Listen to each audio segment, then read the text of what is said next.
Rekan-rekan sekalian, hadis yang ke-9 ya. An Abi Hurairah Abdurrahman bin Sahr. Jadi Abu Hurairah itu namanya siapa? Namanya Abdurrahman bin Sahr. Qala, berkata, sami'tu Rasulullah sallallahu alaihi wasallam yaqul. Saya mendengar, dia berkata ya, saya mendengar Rasulullah sallallahu alaihi wasallam berkata, ma nahaitukum anhu fajtanibuhu. Nggih, ma nahaitukum anhu fajtanibuhu. Apa-apa yang aku tahan, aku larang kepada kalian, fajtanibuhu, maka apa? Jauhilah. Ini perintah Rasulullah sallallahu alaihi wasallam. Jadi apa yang Rasulullah, ma nahaitukum, apa-apa yang aku larang kamu atasnya, anhu, atasnya atau darinya, fajtanibuh. Ya, fajtanibuh. Fajtanibuh. Jadi jauhilah, maka jauhilah. Ya, maka jauhilah. Wa ma, dan apa-apa amartukum bihi, dan apa-apa yang aku perintahkan kepadamu atasnya, fa'tu minhu mastatoktum, maka kerjakanlah ya, atau amalkanlah atau lakukanlah ya, lakukanlah, fa'tu atau terimalah, lakukanlah darinya itu, minhu darinya, mastatoktum yang kamu mampu, semampumu. Dari sini apa? Kalau larangan Rasulullah itu sifatnya itu so kuat mungkin, pokoknya bicaranya harus kita hindari. Larangan bahasanya wajib dihindari ya, larangan itu wajib diikuti, maksudnya begitu ya, diikuti larangannya itu loh, bukan lakukan larangannya.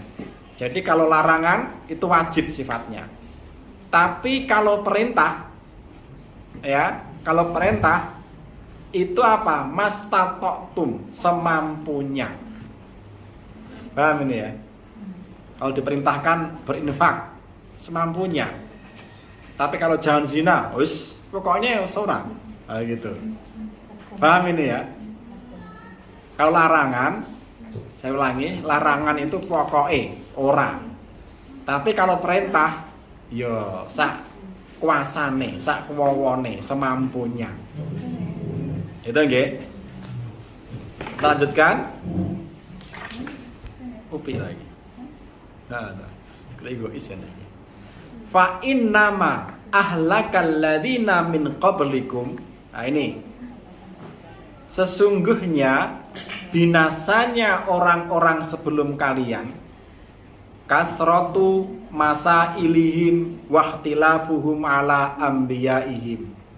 Jadi fa'in nama ya, ini kan fa'in nama itu maka sesungguhnya tidaklah ada, gitu ya, maka sesungguhnya fa'inna ini dari tiga kata ini, fa'inna dan ma.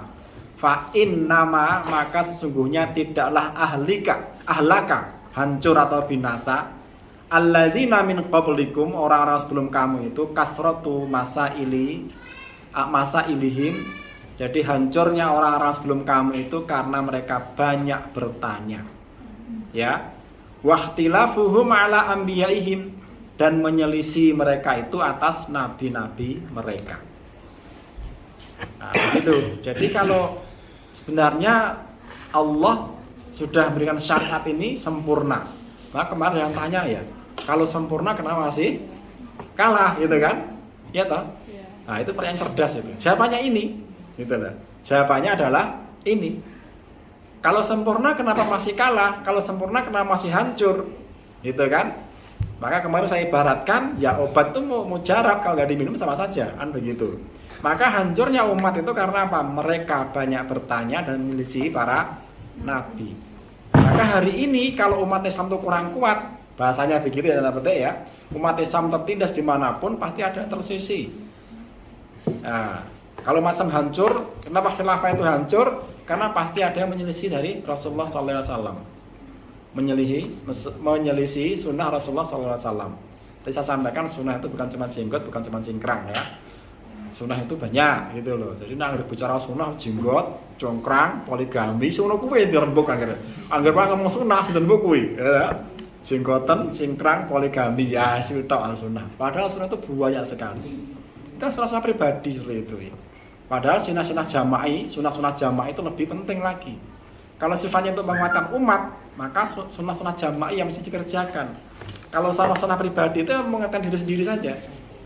Gitu kan, kata pribadi. Nah, begitu. Maka dalam hadis ini riwayat Imam Bukhari begitu ya, bahwa kebanyakan hancurnya umat-umat terdahulu itu karena mereka banyak bertanya dan menyelisih atas nabi-nabi mereka. Nah, takon ini dilakoni gitu ya. Iki gak takon diselisihi. Kayak orang Yahudi begitu. Orang yang Nasrani itu begitu, takon pinter ngelakoni megah, gitu kan. Apa? Takon pinter ngelakoni megah. Tapi umat Muhammad itu apa? Sami'na wa ata'na. Rasa takon ngebut-ngebut ibu pernah kuwi lakoni kuwi ngono bae wis nek takone tambah akeh jatah tugas ya nah. Niki pripun Mas? Contohnya seperti apa? Kisah penyembelihan apa? Sapi itu loh. Dalam surat Baqarah itu. Nabi Musa itu menyuruh mereka suruh menyembelih sapi. Takon, sapi ini sing piye? Ya, rupane opo? Ya, ngono kuwi sing takone pirang-pirang. Ya, hakikate piye? Wis kanggo porong, lah kangelan to. Jadi nek pas itu pokoke ndak belah sapi, golek sapi sak entuke mbok pedet, mbok sapi entuk sapi ya belah rampung ya ya. Mergo kan takon rupane opo? Golek sing wangel, rupane sing kuning ora putih. Ya ngono to, kuning keemasan. Abang ning ora ya, kuning keemasan, wangel iki. Terus apa nek sing ora tau kanggo? Ya repot saiki. Sing gak cacat, tuh malah angelan to. Coba nek iku mau begitu perintah lakoni. Nah, kan perintah sapi, kamu kan seperti itu.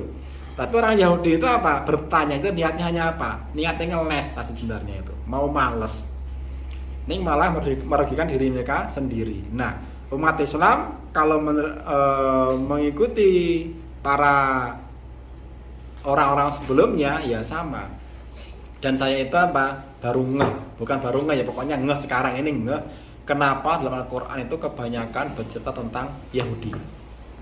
Ya, itu hampir 30% dari isi Quran itu Yahudi semua, cerita Yahudi.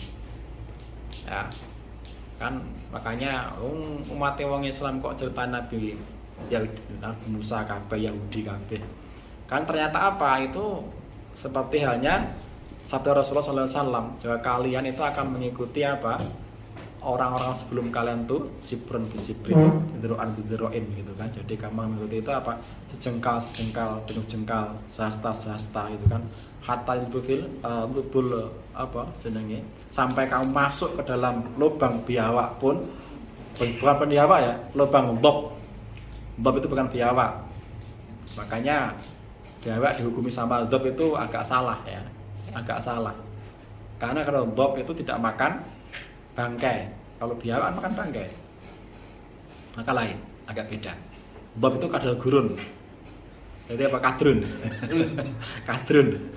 Dob itu kadrun, kadal gurun, begitu. Maka seperti itu. Dan hari ini itu umat Islam itu ya kebanyakan sekarang ini mereka mengikuti orang-orang Yahudi Nasrani dari semuanya, cara pola, dan kita sangat dipaksa. Pola pakaiannya, cara makanannya, cara hidupnya, mengatur keluarganya, mendidik anak-anaknya itu settingannya itu dipaksa untuk ikut Yahudi. Ya, seperti itu. Mana saya dapat share tentang kurikulum Indonesia ini, kurikulum yang sekarang terjadi sebagainya, masya Allah, alhamdulillah. Seperti itu ya. Jadi kita sebenarnya sudah begitu sempurna punya hebat ajaran Islam ini. Tapi karena kadang satu kita nggak tahu, ya. Yang kedua karena memang kita dibuat tidak tahu, ya. Tidak tahunya karena nggak belajar, dibuat tidak tahunya karena seluruh media itu memberitakan itu, gitu kan. Makanya teori pemberitaan itu salah. Kalau tiap hari diceritakan akan dianggap benar, kan begitu kan. Satu keburukan itu kalau terus dilakukan akan dianggap benar. Maka ukuran baik itu adalah syariat itu ya sepakat gitu. Ukuran kebaikan itu adalah syariat. Ini misal ya, awal-awal mungkin kalau sekarang sudah mulai geser juga, sekarang sudah kembali baik lagi ya. Dulu itu saya masih ingat bule saya itu kalau dandan sisiran itu ya, itu pasti sembunyi. Itu bule saya bukan bule yang bule dari mbah ya, dari ibu ya. Kalau bule dari bapak itu insya Allah karena mereka rata santri ya, tahu. Kalau dari mbah sini kan orang-orang yang bukan orang biasa ya, bukan santri begitu. Ya taunya Islam, Pak ya Islam tahu, taknya tahu. Itu sisiran depan umum itu malu. Pasti sembunyi gitu loh. Tapi ketika saya remaja itu ndelok kanca-kancaku sisiran sak nggon-nggon biasa loh. Jadi nilainya itu geser gitu. Itu geser. Nah, benar juga begitu. Maka sekali lagi segala satu ukurannya adalah syariat. Dan apapun dulu kalau kita masih ingat di TV itu ya, di TV itu pembawa berita, dan jangan tahu berita zaman dulu ya, berita zaman dulu TVRI gitu kan. Jadi orang pakainya masih rapi, jadi masih pakai baju lengan panjang, dia nggak pakai jilbab ya, baju lengan panjang gitu kan, begitu. Jadi terus hanya masih sopan lah begitu. Tapi kesini-sini kan pembawa beritanya sudah biasa, bawa acaranya pakai pakaian segini saja, itu sudah biasa kan. Awalnya juga itu risih, kita melihat itu risih awalnya itu, tapi lama-lama biasa, Itu. Sekarang alhamdulillah sudah mulai kembali dengan dakwah Islam ini sudah mulai kembali. Tapi kan di media tetap aja makin parah kan begitu. Nah, tapi hanya saja di masyarakat alhamdulillah dakwah Islam itu diterima dan bahkan dulu jilbab itu satu hal yang aneh gitu, satu hal perjuangan luar biasa. Jadi seorang perempuan akhwat anak SMA atau kuliah pakai jilbab itu luar biasa. Perjuangannya sudah mati-matian tuh. Orang-orang khusus yang kuat itu. Jadi tapi sekarang kan cadar pun sudah biasa gitu kan, sampai sinetron pun sudah pakai cadar gitu kan. Baik, nah itu kan budaya, itu baik, bisa itu adalah tradisi yang baik. Maka syariat itu akan membawa budaya. Kembali ke hadis. Nah di sini adalah Rasulullah SAW, saya ulangi bahwa kalau perintah itu fajtanibu, kalau larangan fajtanibu ya.